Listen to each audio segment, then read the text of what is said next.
நிறையா விஷயங்களை தெரிஞ்சுக்கணும். உலகத்தை வெளியில் பார்க்கும்போது தான் நிறையா விஷயத்தை தெரிஞ்சுக்கிடுவான். ஆனால் வெளியில் விட்டதுக்கப்புறமும் நீங்கள் வந்து அவனை வந்து கூப்பிட்டு வச்சு நல்லபடியாக அன்பாக பாசமாக வந்து அவன்கிட்ட பேசுங்க. கண்டிப்பாக உங்கள் பையன் கெட்டு போக மாட்டான். ஏன்னா நிறையா பசங்களோட மைண்ட் செட்டை நான் வந்து இப்போ பேசுவேன்.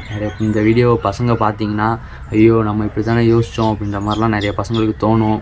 அதனால் நான் என்ன சொல்கிறேன்னா, தயவு செஞ்சு இதுதான் உண்மை தாய்மார்களே, பெற்றோர்களே, தாய்மார்களே எல்லாருக்கும் சொல்கிறேன். அம்மா அப்பா எல்லோரும் நல்லா தயவு செஞ்சு இந்த விஷயத்த வந்து உங்கள் வாழ்க்கையில் உங்கள் பசங்கள்கிட்ட நீங்கள் கண்டினியூ பண்ணுங்கள். அப்பா எல்லாருமே வந்து லைஃப் ஹீரோ அப்படின்னு சொல்லிட்டு பழைய அந்த காலத்தில் சொல்லுவாங்க.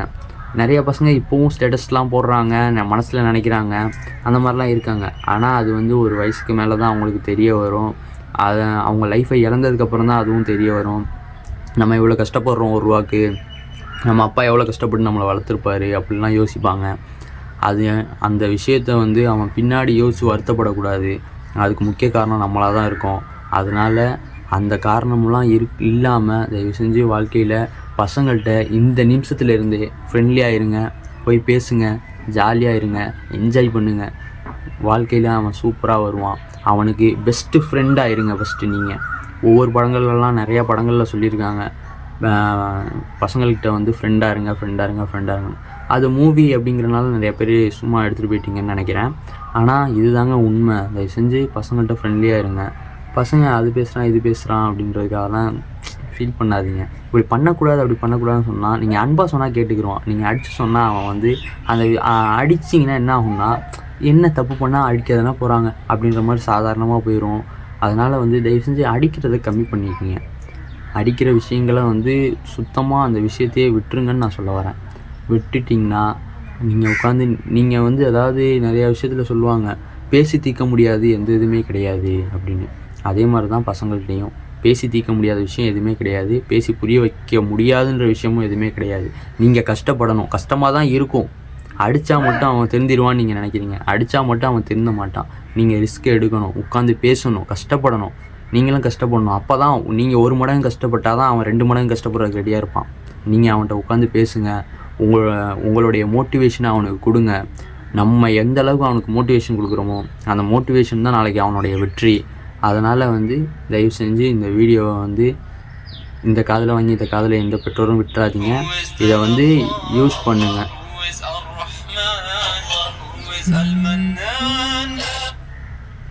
இந்த வீடியோவை யாருமே வந்து வேஸ்ட் பண்ணிட வேணாம். இந்த காதில் வாங்கி இந்த காதில் விட்டுறாதீங்க. அம்மா அப்பா எல்லாருக்கும் தான் சொல்கிறேன், தயவு செஞ்சு இந்த வீடியோவை வந்து ஸ்கிப் பண்ணிட்டு போயிடாதீங்க. எல்லோரும் இந்த வீடியோவை பார்த்துட்டு சும்மா விட்டு போயிடாதீங்க. இந்த காதில் வாங்கி இந்த காதில் விட்டுறாதீங்க.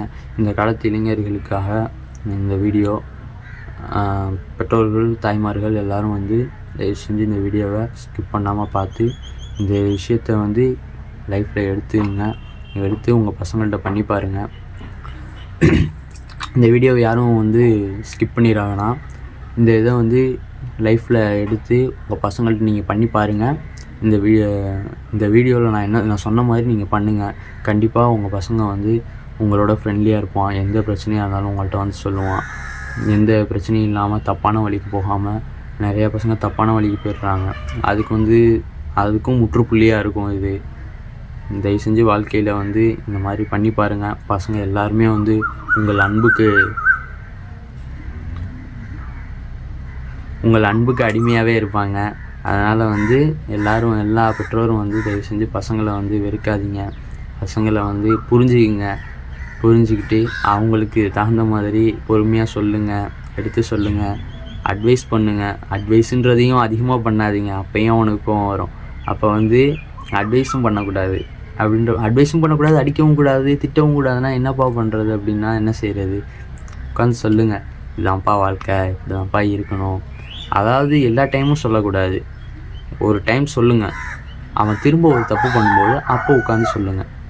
அதுவும் அவன் நார்மலாக இருக்கிற மைண்ட் செட்டில் இருக்கும்போது சொல்லுங்கள். சரிங்களா? இதுதான் வாழ்க்கையோட இது. அதனால் இந்த வீடியோவை வந்து எல்லோரும் இந்த காதில் வாங்கி இந்த காதில் விட்டுறாதீங்க. முழுசாக எடுத்து உங்கள் மனசில் பதிய வச்சுங்க. உங்கள் பசங்கள்கிட்ட இந்த விஷயத்தெல்லாம் வந்து நான் சொன்ன விஷயங்கள்லாம் நீங்கள் பண்ணி பாருங்கள். உங்கள் பசங்களோடைய சேஞ்ச் உங்களுக்கே தெரியும். இந்த வீடியோவில் ஏதாவது டவுட் இருந்துச்சுன்னா நீங்கள் கமெண்ட் பண்ணுங்கள். மறக்காமல் லைக் பண்ணுங்கள், அப்புறம் வந்து சப்ஸ்கிரைப் பண்ணுங்கள், பெல் ஐக்கனை கிளிக் பண்ணி விட்டுங்க. நம்ம போடுற வீடியோ எப்பயுமே உங்களுக்கு வந்துக்கிட்டே இருக்கும். நம்ம வீடியோ யூஸ்ஃபுல்லாக இருந்துச்சுன்னா நம்ம வீடியோவுக்கு லைக் பண்ணி கமெண்ட் பண்ணுங்கள்.